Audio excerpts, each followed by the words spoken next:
Sa mga madalas mahuli dito sa ilog, actually mga plapla daw yung kadalasang mabibingwit or malalambat nila dito. But for this case, we have yung maliliit, yung mga baby tilapia, tara't ipaksiw.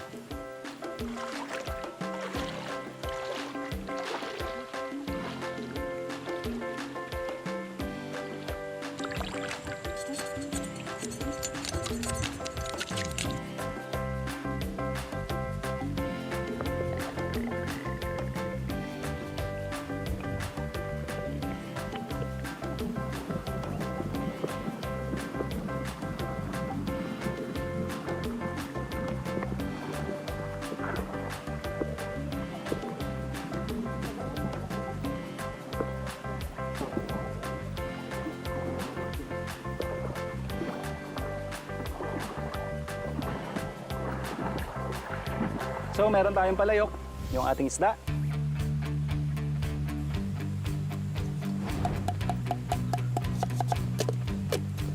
So, once na ready na natin yung ating aromatics or yung ating mga panggisa, pwede na nating timplahan yung ating pangpaksiw.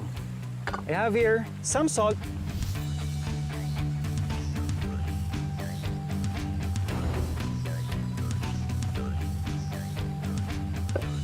Ako, pag nagpapaksiw, ito, sarili nyo ng kwanto, diskarte. Pero ako, naglalagay talaga ako ng sugar.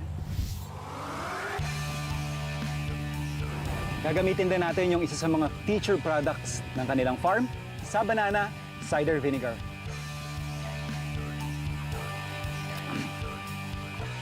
Yung masarap sa suka na to, hindi matalas yung pagkaasim niya. Very fruity. Well, galing sa saging. So, saktong-sakto to kahit sa mga savory dishes kagaya ng ating paksiw.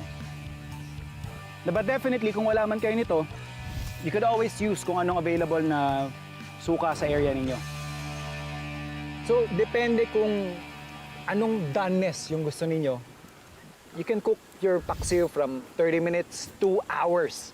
May iba kasi kagaya ng pinangat na dish, it can go up to 6 to 12 hours para yung tinik niya parang sa sardinas na kayang-kaya mo nang nguyain. So for us, yung saktong doneness lang at pwede na nating ulamin. Siguro mga 30 minutes to an hour. For the meantime, muni-muni muna tayo.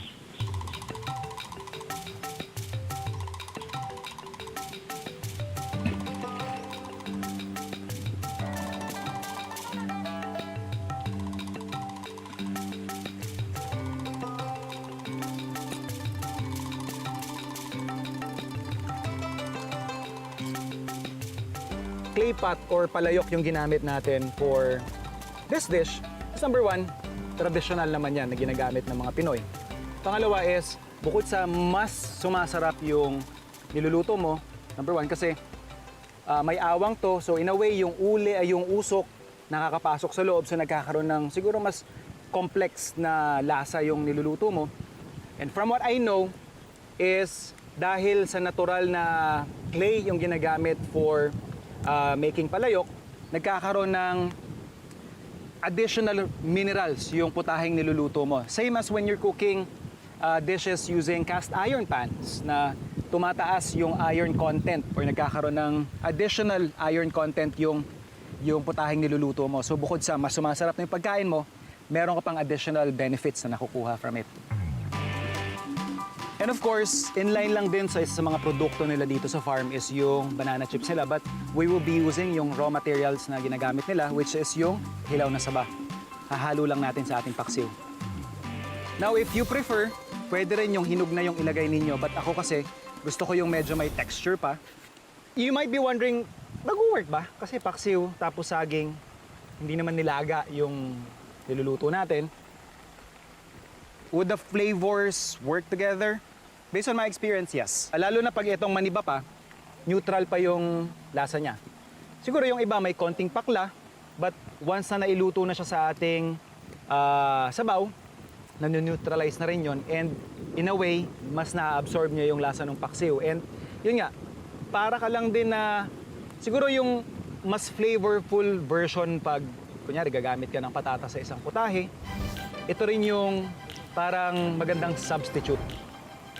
And definitely, mas mura. Kagaya yan. For example, may bagyo, yung puno ninyo ng saging tinamaan.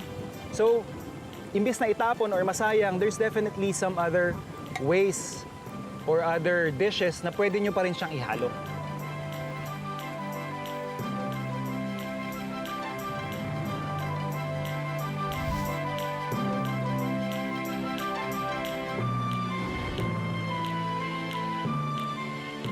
So, lagay na natin yung ating pampaangas.